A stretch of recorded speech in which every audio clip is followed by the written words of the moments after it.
It is day 5 for our microgreens operation, our 4th run.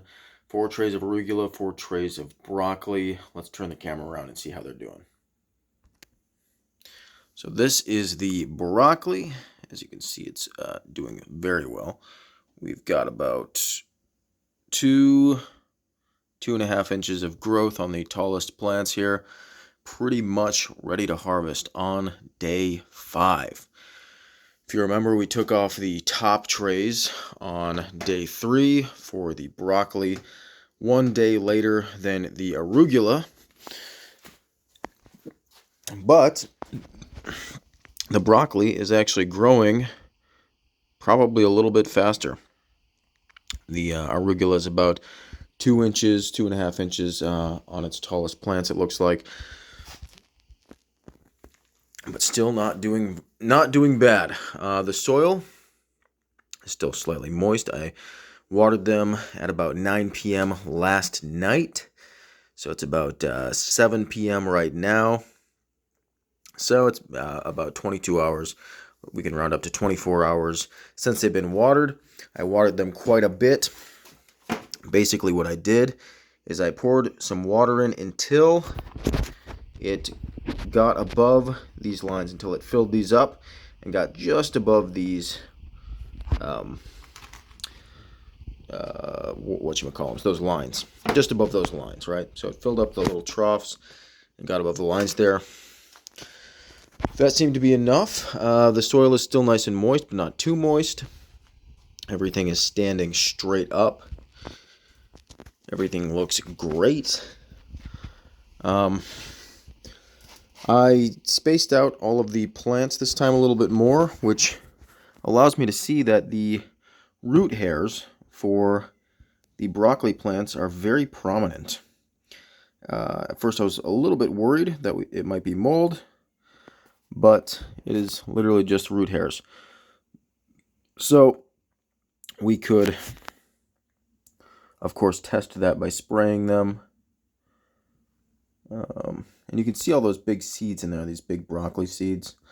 That is not good because that will produce more mold. So we're going to want to get these off of the tray as soon as possible, in my opinion.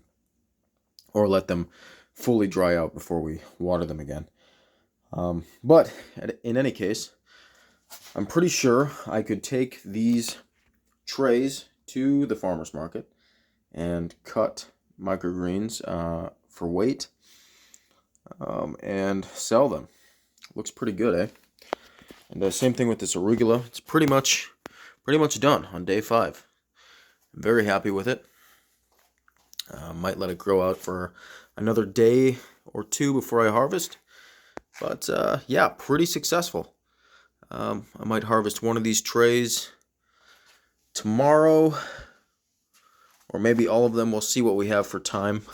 But I mean, look at these guys. Look at how fast these guys grew. Isn't that just insane?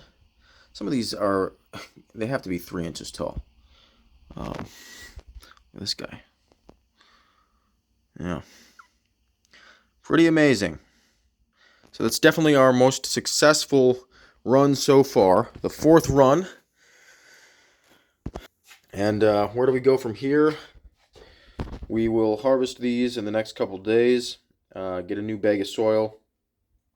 A couple bags of soil. Start our 5th run. And maybe we'll try and do 2 trays of radishes and see if we can't nail that system down. The problem with the radishes, of course, is that the seeds are very big. They have a hard time coming off of the sprouts. And larger seeds also have a higher rate of mold. So, before I move on to even larger seeds like peas and sunflowers, etc., I want to master the radishes. So maybe we'll do 2 trays of radishes, low risk, not too much. But yeah, it looks like we've gotten our thumb on the arugula and broccoli. We've mastered it. So I think it's safe to say that we can start selling this stuff. I have handled the greens this run as little as I can with my bare hands, pretty much not at all actually. I have touched the soil with my fingers, but when we go to harvest, I'm going to be wearing some gloves, and then once we clean out the trays, we'll dump all of the soil in the compost pile, and I can show you how I'm sanitizing the trays to prepare them for the next run. All right, that's about it. That's our little update. Have a good night.